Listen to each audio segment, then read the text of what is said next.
ETF index mutual funds నేర్చుకుని stock మార్కెట్లో రాణించాలనుకుంటున్నారా? వెంటనే ఈ నెంబర్కి కాల్ చేయండి. నమస్తే అండి. నమస్తే అండి. మ్యామ్, ఇప్పుడు చూసుకుంటే ప్రతి వ్యక్తి ఏదో ఒక సమయంలో ఎవరొకరి మీద ఆధారపడాల్సి వస్తుంటది. ఇప్పుడు మన ఆధారపడే వ్యక్తి మీద ఎంతవరకు ఆధారపడాలి? అండ్ ఒకవేళ ఏదైనా వ్యక్తి మన మీద ఆధారపడితే వాళ్ళకి ఎంతవరకు మనం న్యాయం చేయాలంటారు? ఈ ఆధారపడడం అనేది అది ఎవరికైనా కూడా అంటే హ్మ్. కొన్ని సందర్భాలలో తప్పదండి.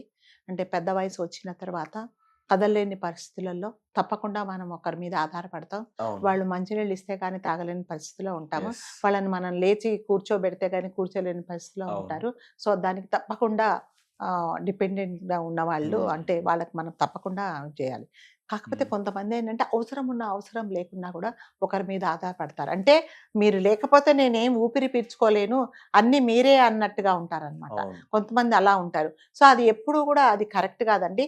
అంటే నా చేత కాదు, నేను ఈ పని చేయలేను, తప్పకుండా నాకు వేరే వాళ్ళ హెల్ప్ కావాలి అన్నప్పుడు మాత్రమే మనం డిపెండ్ అవ్వాలే తప్ప ఫస్ట్ నేను నా పని నేను చేసుకోగలనా, ఇది నేను రాకపోతే నేను నేర్చుకొని కూడా చేసుకోగలను అనేది కాన్ఫిడెన్స్ ఉండాలి. కానీ చిన్నదానికి పెద్దదానికి కొంతమంది ప్రతి చిన్నదానికి కూడా ఆధారపడిపోయి నాకు ఇది నువ్వు చేసి పెట్టు, నువ్వు తప్పకుండా చేయాల్సిందే, అవును. ఇంకా నేను చేత కాదు అని అంటారు. అది ఎంతవరకు కరెక్ట్ అనేది అది నన్ను అడిగితే అది కరెక్ట్ కాదండి.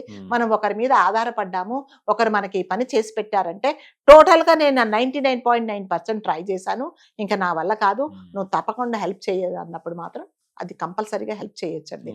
ప్రతిదానికి కూడా అంటే నా చేతనైన పరిస్థితిలో ఉన్నా కూడా నేను వేరే వాళ్ళ మీద డిపెండ్ అవ్వడం మాత్రం చాలా తప్పండి. అది అది కొంతమందికి అలవాటు ఉంటుంది అనమాట. అతను చేసి పెట్టి అంటే అది ఎప్పుడు ఉంటుంది, ఎప్పుడైతే కొంతమంది మనకు రీచబుల్ ఉంటారో వాళ్ళ సహాయం ప్రతిసారి మనం తీసుకుంటుంటాం. అంటే ఈవెందో నాకు తెలిసినా నేను చేయగలిగినా కూడా నేను చేసుకోగలిగినా కూడా పర్వాలేదు, అతను ఉన్నాడు కదా నాకు చేసి పెడతాడు, నేను ఖాళీగా కూర్చుంటాను. కొంతమంది ఖాళీగా ఉంటారండి, ఇంట్లో ఏమీ పని ఉండదు, టీవీ చూసుకుంటున్నో యూట్యూబ్లో చూసుకుంటూనే ఉంటారు అనమాట. సో వేరే వాడికి పిలిచేసి పోయి ఆ కరెంట్ బిల్లు కట్టు, లేకపోతే ఇంకొక పని చెయ్యి అని చెప్తారు. అంటే ఆ పని ఎప్పుడు చెప్పాలంటే నీ చేత కానప్పుడు మాత్రమే చెప్పాలి. సో అలా కాకుండా ఇది ఒక హ్యాబిట్ లాగా ఉంటుంది అనమాట. ఇంకా కొంతమంది చక్కగా కూర్చొనే ఉంటారు సోఫాలో, వచ్చి ఫ్యాన్ అని చెప్పి వాడు పక్కనే ఉంటుంది ఫ్యాను, కానీ వాడు ఏం చేస్తాడంటే వేరే వాడు అనిపిస్తే వచ్చి ఫ్యాన్ ఆన్ చేయి, అదిగో అక్కడ నా రిమోట్ ఉంది తీసుకొచ్చి ఇవ్వు. సో ఇవన్నీ ఏంటంటే ఓవర్ డిపెండెన్స్ అనమాట. సో ఒకసారి ఒక మనిషి ఎవరి మీద ఆధారపడితే అది ఒక అలవాటులాగా అయిపోయి సో లాస్ట్గా మనము కాన్ఫిడెన్స్ తగ్గిపోయి మనం ఏమి చేసుకోలేము. సెకండ్ పార్ట్ ఏంటంటే ఎవరైనా సరే మన మీద ఆధారపడ్డారు, మనం వీళ్ళకి ఒక భరోసా ఇచ్చామనుకున్నప్పుడు తప్పకుండా నాకు తెలుసు నేను ఈ హెల్ప్ అంటే సపోజ్ ఒక ఇంట్లో ఒక పెళ్లి జరుగుతుందండి, ఒక పెళ్లి జరుగుతూ ఉంటే నేను ఆ ఫ్రెండ్ వచ్చి మిమ్మల్ని అడుగుతాడు, సంజయ్ ఇట్లా మా చెల్లి పెళ్ళి అవుతుంది, నాకేమన్నా సహాయం చేయమంటే నువ్వేమీ భయపడకు, నేనున్నా, నీకు నేను సహాయం చేస్తాను, నువ్వు అంతా మా పెళ్లి అరేంజ్మెంట్స్ అని చేసుకో అన్నప్పుడు మీరు ఏం చేస్తారంటే అతను ఇచ్చిన మాట ప్రకారము అతను ఇచ్చిన భరోసాతో పెళ్ళి అన్ని చేస్తారు. కానీ మీరేంటంటే అతనికి మాట ఇచ్చింది గుర్తుండదు, దాని తర్వాత డబ్బులు ఇవ్వాలని కూడా గుర్తుండదు అనమాట. లాస్ట్ మినిట్లో ఏం చేస్తాడు, అవునా నేను అన్నానా నాకు గుర్తులేదంటారు. అంటే మనకు చేతగాని మాటలు భరోసాలు ఇచ్చి అతనికి మీకు తెలుసు అతను మీ మీద డిపెండ్ అయ్యాడు, మీ మాట మీదనే మీరు చెప్పిన తర్వాతనే అతను ఫర్దర్గా ప్రొసీడ్ అయ్యాడు, మీరు చేయకపోతే అది చాలా తప్పండి.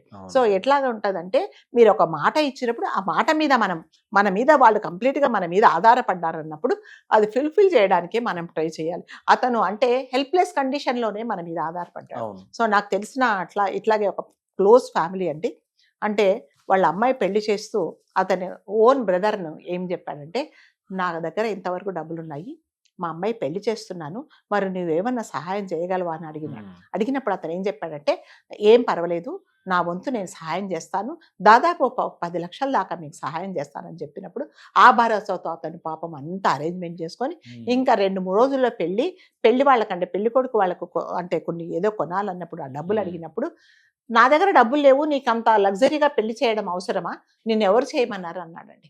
అంటే అతను ఎంత ఫీల్ అయ్యాడో మీకు తెలియదండి.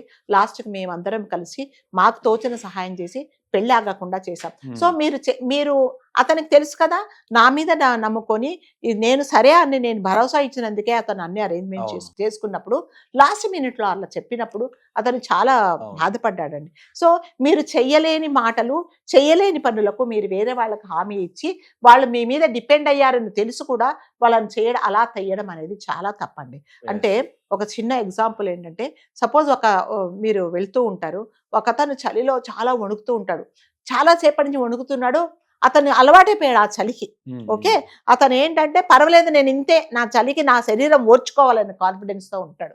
ఉన్నప్పుడు ఏమైతుందంటే నేను వెళ్ళి ఏం చెప్తానంటే, అయ్యో ఇంత చలికి ఎంతగా ఓర్చుకున్నావు, ఆగు నేను వచ్చి ఒక బ్లాంకెట్ ఇస్తానని చెప్పేసి వాడేమంటాడు, అవునా నిజమా, నాకు ఒక బ్లాంకెట్ వస్తుంది కదా, నేను కాస్త వెచ్చగా ఉండొచ్చు అని నేను ఒక ఆశతో ఉంటానా. ఉన్నప్పుడు ఏం చేస్తారంటే అతను వెళ్ళిపోయి ఆవేశంలో ఒక మాట చెప్పేసి వెళ్ళిపోయిన తర్వాత ఏం చేస్తారంటే మర్చిపోతాడు టోటల్గా. ఎప్పుడో కాసేపటి తర్వాత గుర్తొచ్చి అరే నేను ఏదో చెప్పానని పరిగెత్తుకుంటూ వచ్చేటప్పటికి అంటే అతను మెంటల్గా ఏంటంటే ప్రిపేర్ అయిపోతాడు. ఆహా నేను ఈ చలికి ఓర్చుకోలేను, నాకు ఒకటి వస్తుంది అని, ఒక దుప్పటి వస్తుంది నేను కప్పుకోవచ్చు అని అనుకుని ఆ కాన్ఫిడెన్స్ పోయి అబ్బా నేను ఈ చలికి తట్టుకోలేను, ఇంకా నేను చచ్చిపోతానేమో అని లాస్ట్కి అతను చనిపోతాడండి. వచ్చి దుప్పటి ఏం చేస్తాడు, శవం మీద కప్పుతాడు. సో అలాంటి భరోసాలు ఎప్పుడు ఇవ్వకూడదండి. మన మీద ఎవరైనా ఆధారపడ్డారు, మనం ఒకరికి భరోసా ఇచ్చామనుకుంటే కంపల్సరీగా మీరు చేయగలుగుతూనే అది చెయ్యండి. ఏదో ఆషామాషిగా మాటలు ఇచ్చేసి నేను అది చేస్తా ఇది చేస్తానని చేసి లాస్ట్ మినిట్లో నేను చేయలేను, నేను ఏదో మాటకు అన్నాను నువ్వు అదే పట్టుకొని నువ్వు ఇలా చేసావా అంటే అది చాలా తప్పు. ఎవరైనా మన మీద డిపెండ్ అయ్యారు అనుకుంటే తప్పకుండా మన సహాయం అవసరం అనుకుంటే మాత్రం మనం తప్పకుండా చేయాలండి.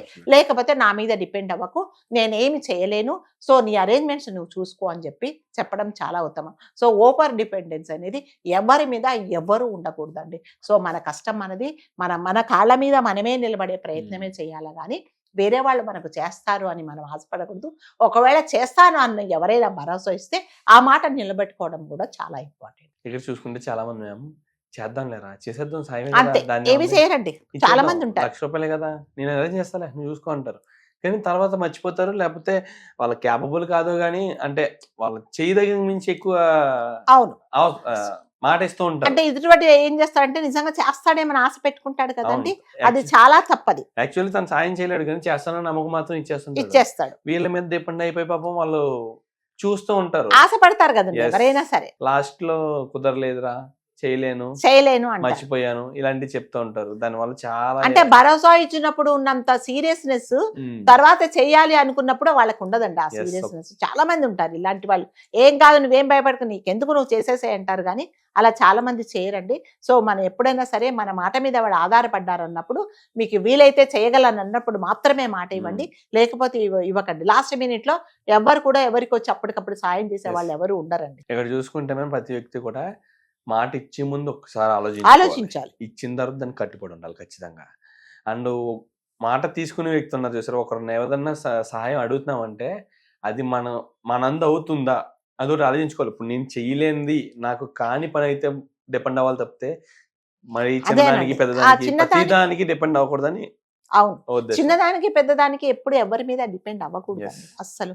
ఇంకా నా చేత కాదు తప్పదు, ఇంకా సంజయ్ హెల్ప్ నాకు కావాల్సింది అన్నప్పుడు మాత్రమే సంజయ్కి ఫోన్ చేయాలి, కానీ హలో అన్నప్పుడల్లా సంజయ్ హలో అంటాడు నేను ఫోన్ చేశానంటే అది దానికి విలువ కూడా ఏమీ ఉండదండి. సో జనరల్ గా నేను చెప్పాను, డోంట్ డిపెండ్ ఆన్ అదర్స్, మీ అంతకు మీరు స్ట్రాంగ్ గా ఉండండి. తప్పనిసరి పరిస్థితుల్లో హెల్ప్ తీసుకుంటున్నారు, డిపెండ్ అయ్యారు అంటే మీ మీద డిపెండ్ వాళ్ళు అయ్యారు అన్నప్పుడు సెకండ్ మనిషి కూడా తప్పకుండా వాళ్ళకి సహాయం చేయండి. థ్యాంక్ యూ అమ్మా. Thank you so much.